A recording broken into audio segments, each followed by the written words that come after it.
তার বন্ধুকে তিনি বাসায় নিয়ে আসলো। ও এগুলা কিছু আমার কথার জবাব না দিয়ে একটা রুমে আমাকে আর ওনাকে ঢুকিয়ে দিল। আমি অনেক আতঙ্কে ছিলাম, আমি খুব ভয় পেয়ে গেছিলাম, খুব ভয়ে ছিলাম যে এই কি করতেছে। আমি আসলে বুঝতে পারছিলাম না। আমি কখনো এটা চাইনি আমার হাজব্যান্ড ছাড়া অন্য কেউ আমাকে কখনো টাচ করবে। আমার নাম কুসুম, আমার বাড়ি বরিশালে। যাই হোক, আমার মা বাবা খুবই গরিব ছিল। আমি গরিব ঘরের একজন মেয়ে। কোনোভাবেই বিয়ে হচ্ছিল না, কারণ কিছু দিতে পারবে না, গরিব অনেক, কেউ দেখলে কারো চয়েস হতো না, বা কিছু দিতে পারবো না দেখে আজকালকার তো যৌতুকের হারটা অনেক বেশি। তারপর কোনোভাবে বিয়ে হচ্ছিল না, সংসারটা অনেক টানা খিচায় যাচ্ছিল কোনো রকমভাবে। যাই হোক, কিছুদিন পর বাবা অনেক বয়স্ক একটা বিবাহিত ছেলের সাথে আমার বিয়ে দিয়ে দেয়। মেনে নিতে হয়েছে, কেন নিরুপায়, গরিব ঘরের মেয়ে যেহেতু, যেটা দিতে হবে এটাতেই সুখী হতে হবে, হ্যাপি থাকতে হবে। যাই হোক, তারপর ওনাদের সাথে দিনটা ভালোই যাচ্ছিল।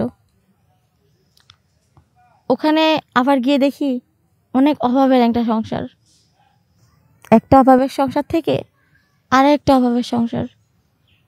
একসময় মা বলতো, দেখবি বাবার বাড়িতে সুখ যদি সুখী হয় তাহলে স্বামীর বাড়িতে অসুখী হয়, আবার বাবার বাড়িতে যদি অসুখী হয়ে থাকে মেয়েরা, তাহলে স্বামীর বাড়িতে গিয়ে নাকি সুখ পায়। কিন্তু তার বিপরীতটা ঘটলো। বাড়িতে গিয়ে দেখি ওই বাড়িতে আরও সেই অবস্থা খারাপ। আমাদের বাড়িতে যা আছে তাদের বাড়িতেও আরও দ্বিগুণ খারাপ। একটা অভাবের সংসার থেকে আরও একটা অভাবের সংসার।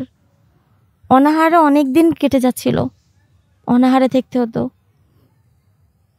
আমার হাজব্যান্ডও কিছু কাজ করতো না, অসুস্থ ছিল তিনি। এভাবে বিয়ের 2-3 মাস পর আমার হাজব্যান্ড হুট করে তার এক বন্ধুকে আমাদের বাসায় নিয়ে আসে। তখন আমি তাকে বললাম যে উনি কে, বা গড়েও তেমন কিছু নেই যে ওনাকে খাওয়াবো। ভাবলাম হয়তো বা তার বন্ধুবান্ধব হবে। হ্যাঁ, তার বন্ধুকে তিনি বাসায় নিয়ে আসলো। ও এগুলা কিছু আমার কথার জবাব না দিয়ে একটা রুমে আমাকে আর ওনাকে ঢুকিয়ে দিল। আমি অনেক আতঙ্কে ছিলাম, আমি খুব ভয় পেয়ে গেছিলাম, খুব ভয়ে ছিলাম যে এই কি করতেছে। আমি আসলে বুঝতে পারছিলাম না। আমি কখনো এটা চাইনি আমার হাজব্যান্ড ছাড়া অন্য কেউ আমাকে কখনো টাচ করবে। আমি এক পুরুষেই আসক্ত ছিলাম। তারপর আমার রুমে কোনোদিন আদার্স কোনো ছেলে কখনো ঢুকতো না, আর আমার হাজব্যান্ড এটা কখনো অ্যালাউ করতো না। যাই হোক, উনি জোর জবরদস্ত করে আমার সব কিছু কেড়ে নেয়। কেড়ে নেওয়ার পর আমি এখানে কি বলবো, পরে বুঝতে পারি যে এটা আমার হাজব্যান্ডের কারসাজি। তিনি তার বন্ধুটার থেকে টাকা নিয়ে আমাকে তার কাছে দিয়ে দিয়েছে।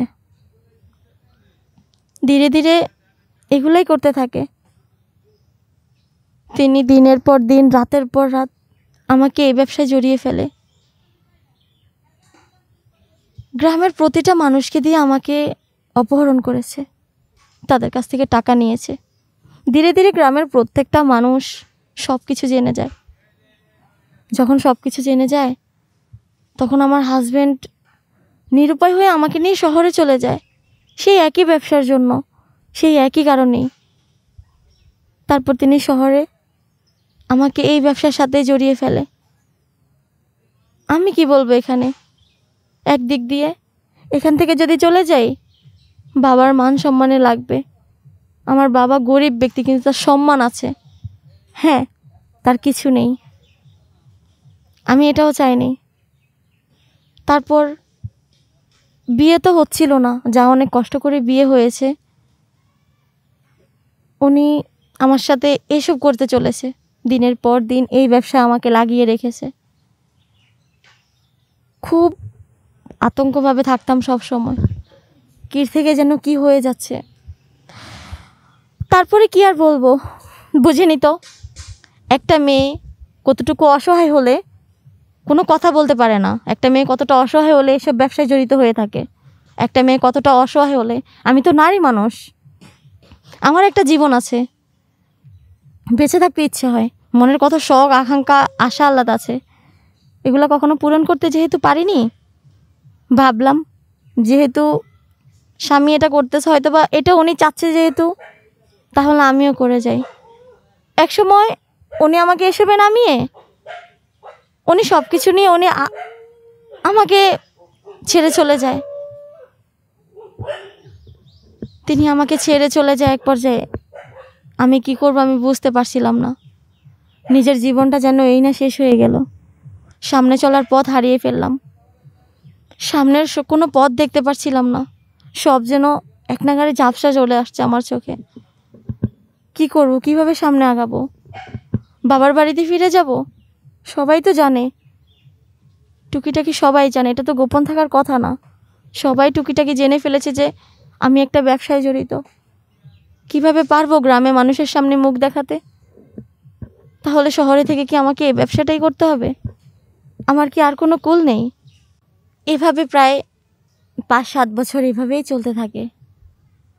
তার মধ্যে আমার একটা ছেলেও হয়ে গিয়েছে, তারও তো একটা জীবন আছে।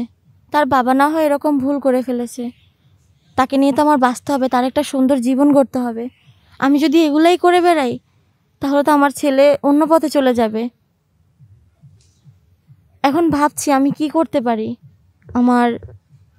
আমার ছেলেটার দিকে তাকিয়ে আমার ছেলেটাকে ভালো মানুষ করতে হলে আমাকে এসব লাইন থেকে ত্যাগ নিতে হবে, এসব লাইন আমাকে বাদ দিতে হবে। তাই চাচ্ছি, এখনও আশা সুন্দর একটা মনের, এগুলা ছেড়ে সুন্দর একটা মন নিয়ে বাঁচতে চাই। আমি এগুলাতে থাকতে চাই না। কোনো একটা পরিস্থিতিতে আমাকে এগুলাতে টেনে নিয়ে আসছে, আমি তো কখনো চাইনি এগুলাতে আসতে। যার কারণে আসলাম সেই ছেড়ে চলে গেল। এটাই বুঝি নারীর জীবন, এটাই বুঝি নারীর চলাফেরা, এটাই বুঝি নারীর পথ চলা। যদি এরকমই হয় তাহলে নারী সমাজটা যে থাকবে না। তাই ছেলের জীবনের দিকে তাকিয়ে, ছেলের আগামী পথ চলার দিকে তাকিয়ে ছেলেকে বড় করতে হবে, ওইভাবে ছেলেকে নিয়ে থাকতে চাই আমি। আমার পাশে কি দাঁড়ানোর মতো কোনো মানুষ হবে? আমি সত্যি একা হয়ে গেছি। ছেলেটা আছে বলে হয়তো আমি এখনো বেঁচে আছি, কিন্তু আমি এসব লাইনে থাকতে চাই না। প্লিজ, কোনো একটা ভালো মনের সন্ধানে আছি, কোনো একটা ভালো মন যদি হয়ে যায় এসব লাইন ছেড়ে দেব, ভালোভাবে থাকবো, সুন্দর একটা জীবন নিয়ে, ছেলে সন্তান স্বামী নিয়ে। আমারও তো বাঁচতে ইচ্ছে করে, আমারও তো মন চায়, আমারও তো মন আছে যে সুন্দর একটা সংসার, সুন্দর একটা জীবন। এটা কি হয়ে উঠবে? যাই হোক, এই ছিল আমার কথা। যদি কেউ পাশে দাঁড়ানোর মতো থাকেন অবশ্যই সাড়া দিবেন আমার ডাকে। তো এই হলো আমার আজকের কথাগুলো। কেউ কিছু মনে করবেন না, পুরো ভিডিওটা দেখবেন, লাইক কমেন্ট শেয়ার করবেন, চ্যানেলটা সাবস্ক্রাইব করে রাখবেন এরকম আরও ভিডিও পাওয়ার জন্য। ভালো থাকবেন, সুস্থ থাকবেন, আমার জন্য দোয়া করবেন, পাশে থাকবেন। শুভকামনা রইল। আসসালামু আলাইকুম, আল্লাহ হাফেজ।